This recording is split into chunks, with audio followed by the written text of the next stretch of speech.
de choisir Nile TV International. Mesdames et messieurs, bonjour et bienvenue à cette nouvelle édition du Voix du continent où nous allons donc passer en revue tous les événements survenus dans le continent africain durant ces dernières 24 heures. Et donc on aura donc une partie débat pour parler de l'économie de l'Afrique.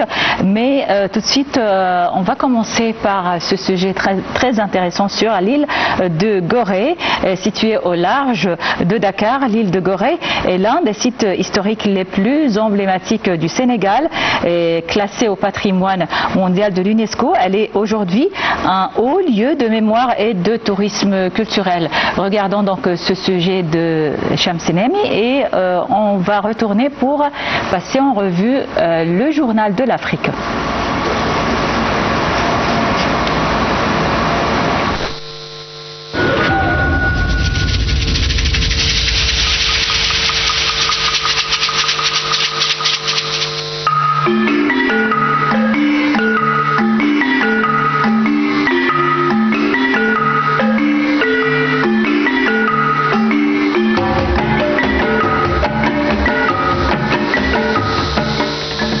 À quelques kilomètres au large de Dakar, l'île de Gorée constitue l'une des destinations touristiques les plus emblématiques du Sénégal.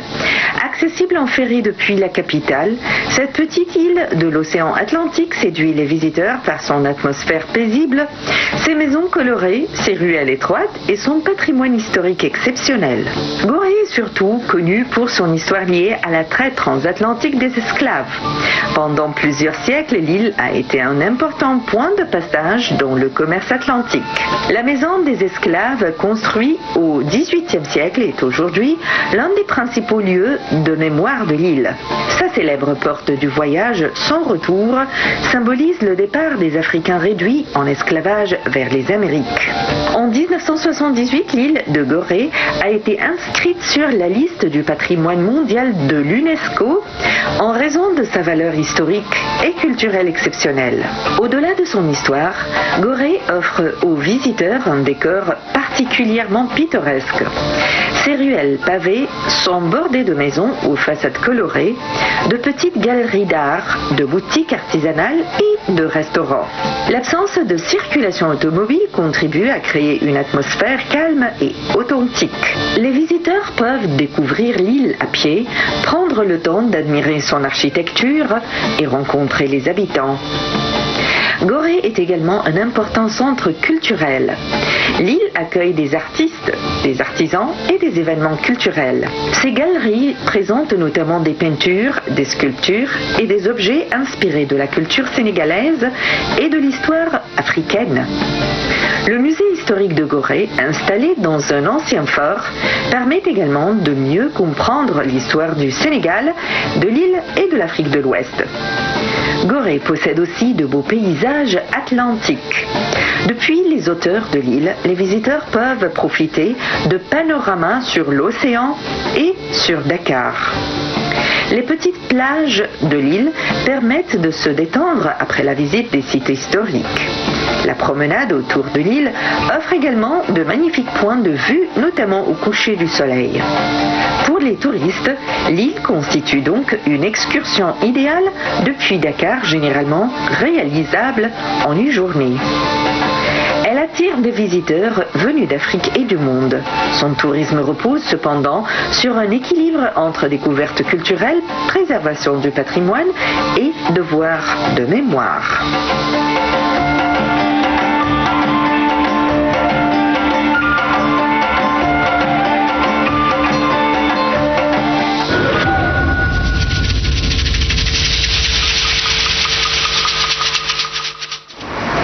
Et on commence donc notre journal de l'Afrique avec cette nouvelle très légère avant d'entrer dans le vif du sujet et la politique. C'est une nouvelle concernant l'Égypte qui a officiellement exprimé son souhait d'accueillir la prochaine Coupe d'Afrique des Nations des moins de 23 ans, qualificative pour le tournoi du football des Jeux Olympiques de Los Angeles 2028. La CAN U23 constitue un rendez-vous majeur du football africain, puisque les meilleures sélections du tournoi décrocheront leur qualification pour les Jeux olympiques de 2028.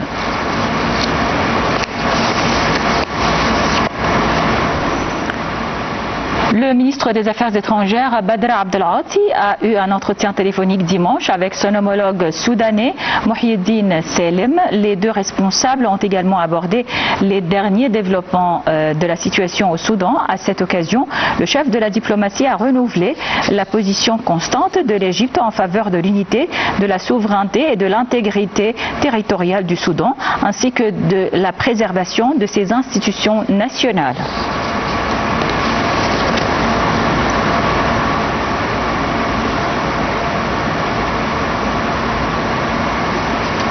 En fait, la guerre qui fait rage au Soudan menace l'intégrité des anciennes pyramides de Méroé, un site classé au patrimoine mondial de l'UNESCO, réputé pour son architecture unique et anguleuse.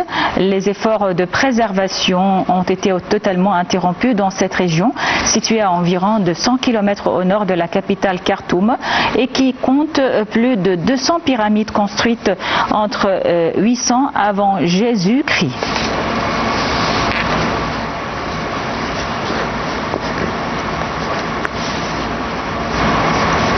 Le ministère burkinabé de la Santé a officiellement lancé à Ouagadougou la plateforme numérique e-agreement dédiée à la gestion dématérialisée des agréments. Cette nouvelle plateforme vise à simplifier et moderniser les procédures administratives liées aux demandes de conventions de partenariat avec le ministère ainsi qu'aux autorisations d'ouverture et d'exploitation des établissements sanitaires privés.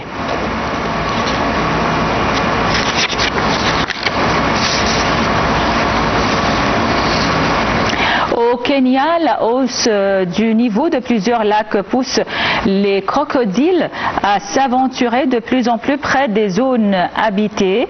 Cette situation inquiète les populations riveraines confrontées à un risque accru de rencontre avec des reptiles. Les autorités appellent à la vigilance et recommandent d'éviter les zones proches des eaux.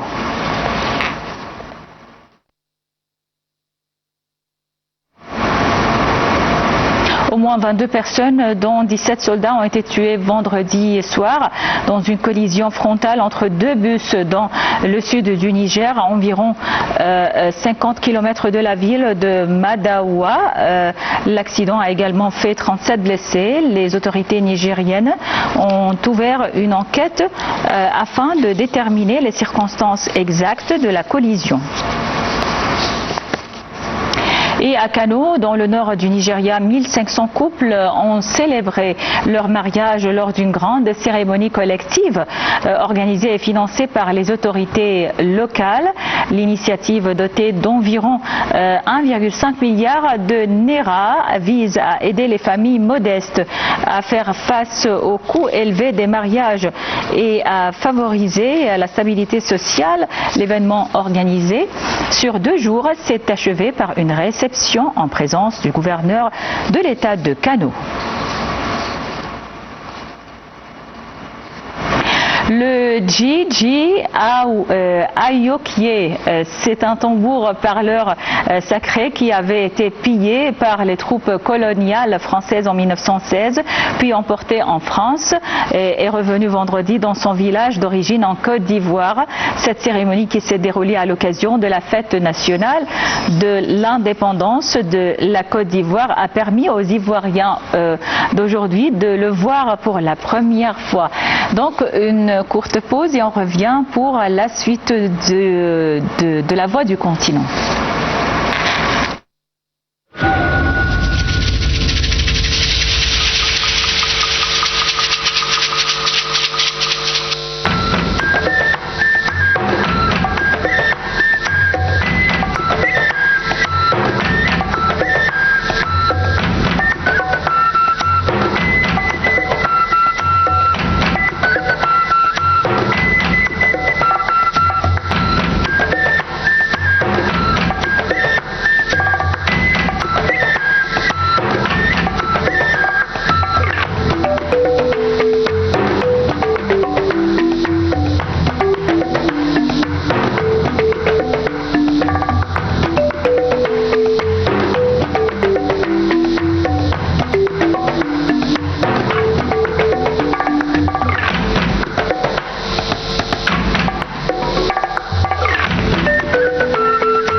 donc tout de suite à notre sujet de débat. On va parler de l'économie africaine et surtout en matière d'énergie. L'Afrique confirme son attractivité dans le secteur énergétique grâce à ses importantes réserves de gaz et de pétrole.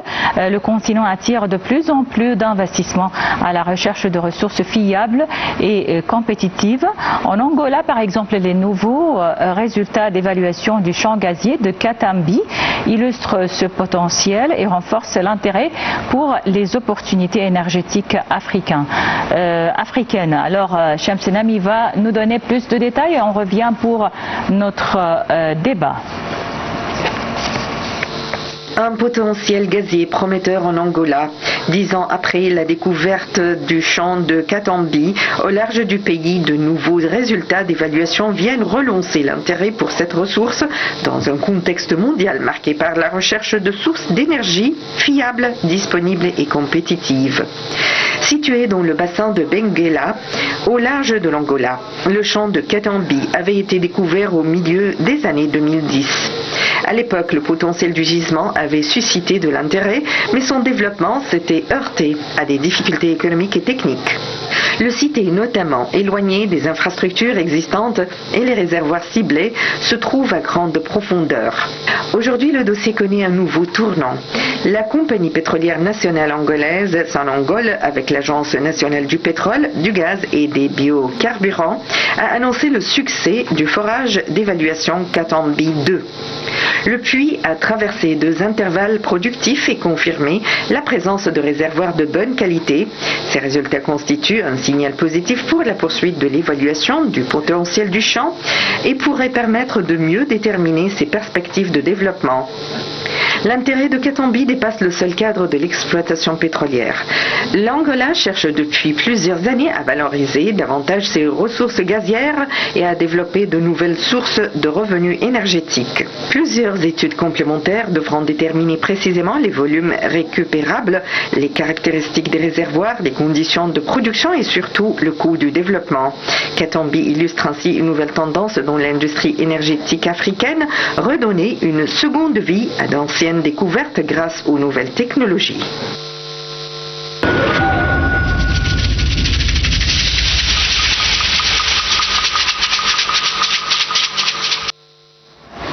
Et pour parler davantage de ce sujet, on a le plaisir d'accueillir au bout du fil Madame Nihal El-Shafai, chercheuse en sciences politiques et économiques. Bonjour Madame Nihal El-Shafai. Bonjour. Donc on parle aujourd'hui de l'attractivité ou le domaine ou le secteur énergétique en Afrique. Ma première question, c'est pourquoi l'Afrique elle devient de plus en plus attractive pour les investissements énergétiques. Je pense que l'Afrique est devenue beaucoup plus intéressante pour les investisseurs parce que le contexte énergétique mondial a profondément changé. Aujourd'hui, les grandes économies cherchent à sécuriser leur approvisionnement et surtout à diversifier leurs sources d'énergie. Les différentes crises géopolitiques de ces dernières années ont montré qu'une dépendance excessive à l'égard d'un nombre limité de fournisseurs ou de routes d'approvisionnement peut devenir un véritable risque économique et stratégique. Dans ce contexte, l'Afrique dispose d'un avantage important. Elle possède encore d'importantes réserves de pétrole et de gaz qui restent dans plusieurs pays largement sous-exploités. Cela donc représente évidemment une opportunité pour les compagnies énergétiques, mais aussi pour les États qui cherchent de nouveaux partenaires. Et puis, il y a un autre élément que je trouve essentiel. L'Afrique ne représente pas seulement une source de ressources. C'est aussi un continent dont les besoins énergétiques vont augmenter avec la croissance démographique, l'urbanisation et l'industrialisation. Donc, les investisseurs peuvent à la fois regarder l'Afrique comme une base de production et comme un marché énergétique en expansion. À mon avis, c'est cette combinaison entre ressources disponibles, besoins croissants et recherche mondiale de diversification qui explique aujourd'hui l'attractivité croissante du continent. Continent africain. Donc, Madame Nihal Chafai, en Angola, par exemple, il y a le champ gazier de Katambi qui illustre ce potentiel énergétique et renforce l'intérêt pour les opportunités énergétiques africaines. Est-ce que vous voyez que ce potentiel gazier de l'Angola peut renforcer la place du pays sur le marché mondial de l'énergie et peut renforcer la place de l'Afrique en général sur le marché mondial? Oui, certainement. Je pense que l'Angola a ici une carte importante à jouer. Le pays possède déjà une expérience solide dans le secteur des hydrocarbures et bénéficie d'une position stratégique sur la façade atlantique. Le développement de nouvelles ressources gazières, notamment avec l'évaluation du champ de Katambi, peut donc renforcer ses perspectives de production et attirer davantage d'investissements. Mais il faut faire une distinction importante. Avoir des réserves ne signifie pas automatiquement avoir une influence importante sur le marché mondial. Et il faut pouvoir transformer ces réserves en production, disposer des infrastructures nécessaires et surtout être capable d'acheminer cette énergie de manière compétitive vers les marchés. Or, la demande mondiale évolue, les pays cherchent aujourd'hui à diversifier leurs fournisseurs. Et dans ce contexte, un producteur africain comme l'Angola peut bénéficier d'une attention accrue. Mais je pense également que l'Angola doit regarder cette richesse sous un angle plus large. Le gaz peut être exporté, bien sûr, mais il peut aussi être utilisé pour produire de l'électricité, développer l'industrie et créer davantage de valeur ajoutée sur les territoires. Donc, si l'Angola réussit à combiner exportation, industrialisation et développement des infrastructures, ce potentiel gazier pourra réellement renforcer son poids économique et géopolitique. Oui, et est-ce que vous voyez que le gaz africain peut contribuer donc à la sécurité énergétique mondiale, surtout qu'il y a une crise économique et énergétique mondiale, comme vous le savez, à cause de la guerre au Moyen-Orient et la fermeture quasi quotidienne du détroit d'Ormuz par lequel transite le gaz naturel et le carburant. Alors, est-ce que le gaz africain peut sauver donc l'économie mondiale? Oui, absolument. Je pense que les tensions actuelles nous obligent justement à regarder le potentiel énergétique africain sous un angle beaucoup plus stratégique.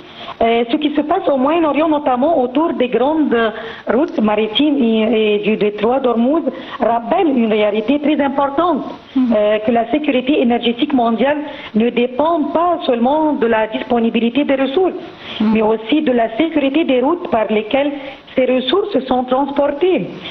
Lorsqu'un passage stratégique est perturbé, les conséquences peuvent rapidement dépasser la région concernée. On peut avoir un impact sur les prix et sur les coûts de transport, sur les assurances et plus largement sur la stabilité des marchés énergétiques.